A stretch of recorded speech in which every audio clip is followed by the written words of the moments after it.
everybody, and welcome back to another lovely video. Remember when you were a kid, people would look at you and go, man, that guy is so stupid. I bet that kid will have a long future of eating rocks. I bet that kid is eating rocks right now. Look at him, he's eating rocks, everybody. Point and laugh at the kid who's eating rocks. And you just stood there and took it because you were a tough boy and you wanted to make mama proud. But you know, on the inside, you wound deeply. That's a totally relatable experience that we've all experienced. Right, guys? Right? Well, you know what they say, one man's trash is another man's treasure. And you know what they also say, one boy's stupidity in eating rocks was another boy's geniusity in eating rocks in a different time. I want you to imagine that you are in prehistoric times. Every day you gotta kill a bison to eat. To survive, you have to do this day after day, in and out. See the bison off in the distance, and you grab your spear and you chuck it into the bison's head, and you chant, because you killed the bison, and everyone's chanting with you, woo, we killed the bison! And you bring it home, and you strip it of its skin, and you get that chunks of beautiful hunking pieces of meat, and you cook the beautiful juicy meat, and you eat the meat, and you know, you realize day in and day out that this is terrible! Eating nothing but unsalted, unflavored meat is torture. You can't stand it, but you do it day in and out because it's the only life you've ever known. That is until one man walks by, nay, a boy,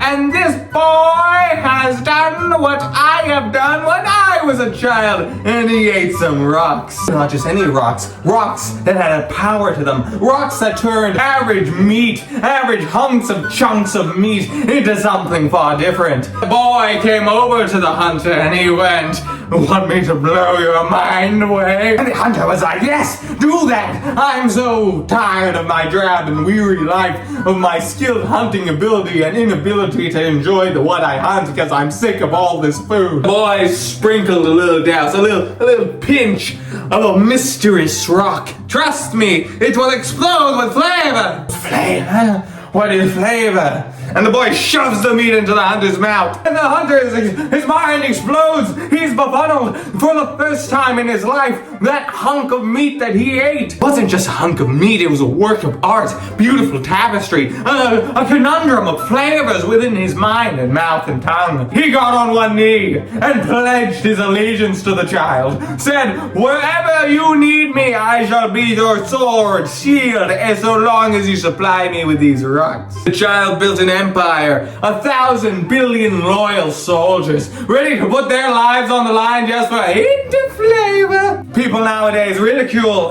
people like him, but in the past he was the epitome of power. Ever heard the saying, he's worth his weight in salt? Well, guess what? That was because people were worth their weight in salt, okay? Back in the past, in Roman times, you were paid sometimes with salt. It was an acceptable form of payment. That means if you had a time machine and you went back into the past with a ton of salt, you might as well have been the richest person in life. You would be the most respected individual in Rome. Or you would be a dead body and the most respected individual in Rome would claim that it's his salt. Either way, salt had power, okay? You may think, what? That's crazy. Think about it.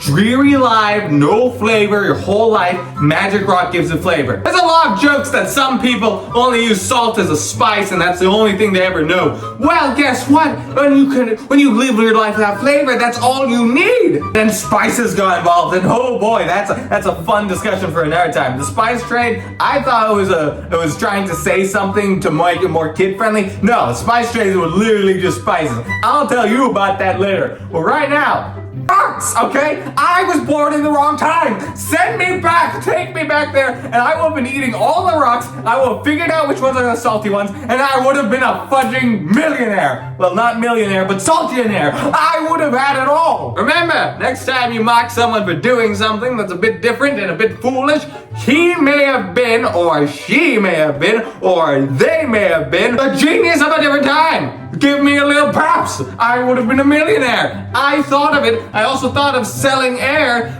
That's a $1 million company now. It's an oxygen company that markets towards athletes. It doesn't matter. Another great idea. Another one too late. Born too late to implement. I was wrong. Robbed, I say.